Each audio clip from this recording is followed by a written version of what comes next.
10 പവന്റെ സ്വർണം, 15 രൂപ സ്ത്രീധനം, അതാ അവരുടെ ഡിമാൻഡ്. അവരുടെ യോഗ്യത വെച്ച് നോക്കുമ്പോ ഇത് കൂടുതലാണെന്ന് ഞാൻ പറയില്ല. കൂടുതലാണെന്ന് ഞാനും പറഞ്ഞില്ല. സ്വർണം അവൾക്കുണ്ട്. കയ്യിലുള്ള കാശും ബൈക്ക് വിറ്റതും കൂടി ചേർത്ത ഒരു 10 തയ്ക്കാം. പിന്നെയും വേണമല്ലോ കല്യാണ ചെലവ് വേറെ. എന്ന് നടത്താന്നാ അവര് പറയുന്നത്. ഈ മേടമാസത്തിലാകാന്നാ പറഞ്ഞത്. നമ്മൾ പ്രതീക്ഷിക്കാതെയും ചോദിക്കാതെയും ഒക്കെ കിട്ടുന്നതിനെയാണ് ദൈവഹത്യ എന്ന് പറയുന്നത്. അതുകൊണ്ട് തന്നെയാണ് ഞാൻ പറയുന്നത്, ആശാൻ ആ ജോലി ഒരിക്കലും വേണ്ടെന്ന് പറയരുത്. തന്നെയുമല്ല, ആശാൻ ഇതിൽ നിന്നൊരു പുരോഗതി ഉണ്ടായാൽ അതിന്റെ ഗുണം ഞങ്ങൾക്കും കൂടെ അല്ലേ? അതുമല്ല ആശാനെ, വനജയുടെ കല്യാണത്തിന് കുറെ പൈസയുടെ പോരായില്ലേ? ജോലി സ്വീകരിക്കണമെങ്കിൽ ആദ്യമേ കുറെ പൈസ അഡ്വാൻസ് ആയി തരാൻ ഭായിയോട് പറയണം. അത് കിട്ടിക്കഴിഞ്ഞാൽ നമുക്കുള്ള കല്യാണം ഭംഗിയായി സമയത്തിന് നടത്താം. തരും, തീർച്ചയായും തരും. ചോദിക്കാതെ തന്നെ അയാൾ കുറെ കാശ് തരാൻ തയ്യാറായതല്ലേ. അപ്പൊ പിന്നെ വായ്പ ചോദിച്ചാൽ തരാതിരിക്കുവോ? ഞാൻ പോയാ നിങ്ങൾ എന്ത് ചെയ്യും? അത് കൊള്ളാം, നല്ല ചോദ്യം. ആശാൻ ജനിച്ചില്ലായിരുന്നെങ്കിൽ ഞങ്ങൾ എന്ത് ചെയ്യും? ഇതൊക്കെ ഓർത്ത കാര്യം നടക്കൂ. വാ കീറിയിട്ടുണ്ടെങ്കിൽ അയാളെ ദൈവം തരും. എനിക്ക് ഉറപ്പുണ്ട്. കുറെ കാലം ആശാന്റെ കൂടെ നടന്നല്ലേ. അല്ലറ ചില്ലറ വേലയൊക്കെ നമുക്കും അറിയാം. അതൊക്കെ മതി ജീവിക്കാൻ, അല്ലേടാ? പിന്നെ വനജയുടെ കല്യാണമൊക്കെ നിശ്ചയിച്ചു. അടുത്ത തിങ്കളാഴ്ചയാ. ഇത്ര പെട്ടെന്നോ? എല്ലാം ഒത്തുവന്നപ്പോ നടത്തിയേക്കാന്ന് വിചാരിച്ചു. ആരാ പയ്യൻ? ഞാനെന്ന് പറഞ്ഞില്ലേ, കോപ്പറേറ്റീവ് ബാങ്കിൽ ജോലിയുള്ള ഒരു പയ്യന്റെ കാര്യം. അവൻ തന്നെ. എവിടെ വെച്ചാ കല്യാണം? വീട്ടിൽ വെച്ച് തന്നെ. ചെറിയൊരു പന്തലിടണം. കല്യാണക്കുറിയൊന്നുമില്ല. വേണ്ടപ്പെട്ട കുറച്ച് ആളുകളെ നേരിട്ട് വിളിക്കും. നന്നായി, എല്ലാം മംഗളായി നടക്കട്ടെ. ഗൗരിയില്ലേ ഇവിടെ? അവൾ വന്നില്ലല്ലോ മോനെ. ഇത് ഗൗരിക്കാ. എന്താ അത്? ഒരു സാരിയാ. വനജയ്ക്ക് കല്യാണ സാരി വാങ്ങി കൂട്ടത് ഗൗരിക്കും വാങ്ങി വരണം. എന്താ? ഒന്നുമില്ല. ഇത് നീ തന്നതാണെന്ന് പറഞ്ഞു കൊടുത്താ അവള് വാങ്ങുമെന്നാ എന്റെ സംശയം. അവൾ ആകെ മാറി മോനെ. ഈയിടെ ഞങ്ങളോട് പോലും മിണ്ടാറില്ല. മാസം ആദ്യം ശമ്പളം എന്നെ ഏൽപ്പിക്കും.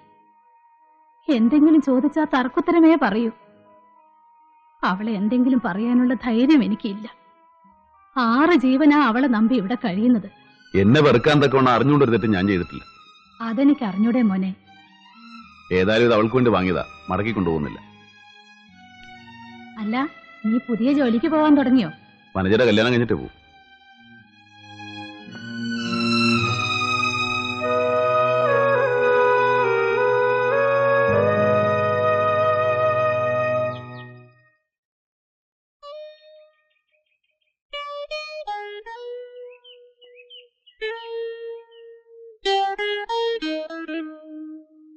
വനജയുടെ കല്യാണം നിശ്ചയിച്ചു.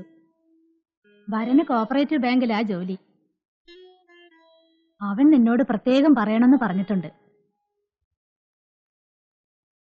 ദാ, ഇത് നിനക്കാ. ആ മോളെ, പിന്നെ എന്താ?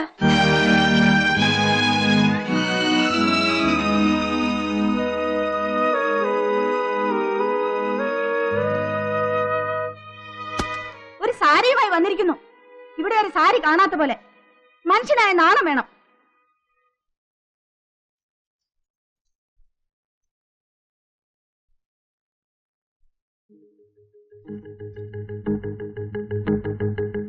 എന്നെ സംബന്ധം ചെയ്യാനുള്ള മോഹം മനസ്സിൽ കൊണ്ട് നടക്കുന്നുണ്ടെങ്കിൽ അത് നടക്കില്ലെന്ന് പറഞ്ഞേക്കു കൂട്ടുകാരനോട്.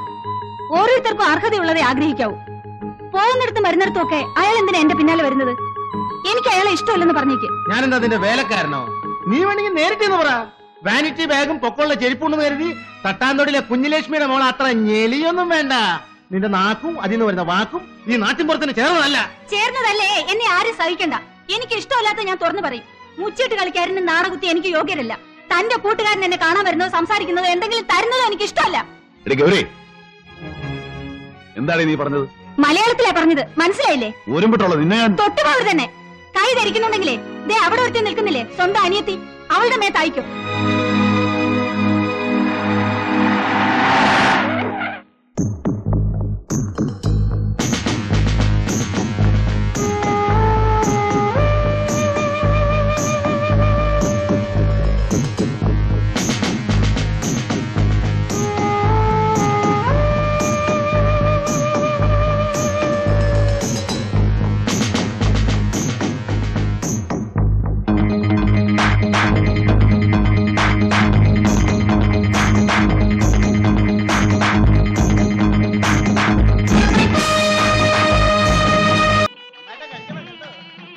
മതി. അമ്മ എന്ത്? കൊച്ചിനെയും വെച്ചോണ്ട് അകത്തിരിക്കുക. അടുത്ത വണ്ടിയിലിരിക്കും. ഗൗരി വന്നില്ലല്ലേ? ഇല്ല.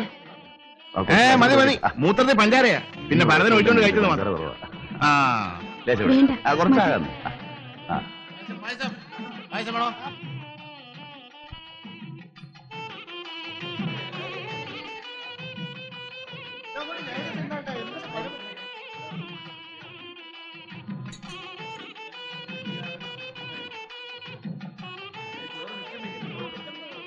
നിങ്ങൾ നല്ലയാളാ, എന്താ അങ്ങോട്ട് വരാഞ്ഞേ? ഞാൻ വരാം, തിരക്കൊന്ന് കഴിയട്ടെ. അവിടെ ഒരു തിരക്കില്ല, വാ. ഞാൻ വന്നോളാം. അത് പറഞ്ഞാ പറ്റില്ല, ഇപ്പൊ തന്നെ വരണം. ഞാൻ അവിടെ വന്നോടെ മോനെ, അതുകൊണ്ടാ. നിങ്ങൾക്ക് അവിടെ ഒരു തീണ്ടായ്മയില്ല. കമലമ്മ എന്റെ പെങ്ങളുടെ കല്യാണത്തിന് വരുന്നത് ഞാൻ വിളിച്ചിട്ടാ. അതിൽ ആർക്കെങ്കിലും നെണ്ണുണ്ടെങ്കിൽ അവരെ എഴുന്നേറ്റ് പോയിക്കോട്ടെ, എനിക്കൊരു ചുക്കൂല്ല. എന്റെ അയൽവക്കായിട്ട് ഒരു നല്ല കാര്യം നടക്കുമ്പോൾ നിങ്ങൾ വന്നില്ലെങ്കിൽ എനിക്കത് വിഷമം. മോൻ പോയിക്കോ, ഞാൻ ഈ കള്ളിയും കൊണ്ട് മാറിയിട്ട് വന്നോളാം. ഞാൻ വന്നോളാം. വരട്ടെ ചേട്ടാ, കൂടെ കൂടെ വരണം.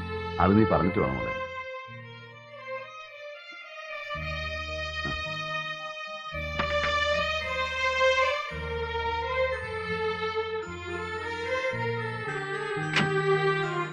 വരട്ടെ. 16,616. പോരല്ലോ. നിങ്ങൾക്ക് വരെ വരെ ഉത്തരവാദിത്വം ഇല്ല. ഇങ്ങനെയായാൽ പറ്റില്ല. ഞാൻ പറഞ്ഞില്ലെന്ന് വേണ്ട. ആരാ അത്? ജെയിംസ് ടൗണിൽ പോയിരിക്കുകയാണല്ലോ.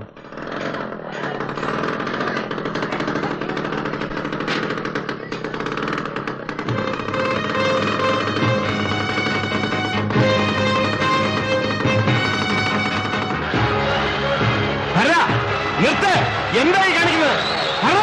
നിർത്ത്, നിർത്ത്, നിർത്ത്, നിർത്ത്, നിർത്ത്. അച്ഛൻ എന്തിനാ ബഹളം കൂട്ടുന്നത്? അയാൾ അസലായിട്ട് ഓടിക്കുന്നുണ്ട്. പിന്നെന്താ? ഫാന്റാസ്റ്റിക്.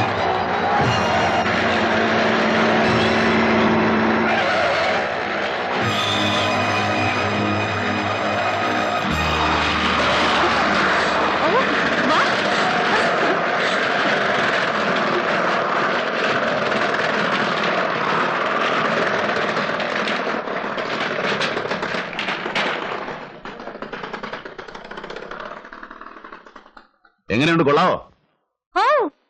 സമ്മതിച്ചിരിക്കുന്നോ ഭരത? ഇവിടെ ഓരോരുത്തന്മാരും മാസക്കണക്കിന് ചുരണ്ടിയിട്ടാ ഉരുട്ടിയെടുക്കണത്. ആരുടെ വെച്ചിട്ട് വണ്ടി എടുത്ത്? അല്ല, അതിനിപ്പോ കുഴപ്പമൊന്നും ഉണ്ടായില്ലല്ലോ. എനിക്കൊരു അസുഖമുണ്ട്.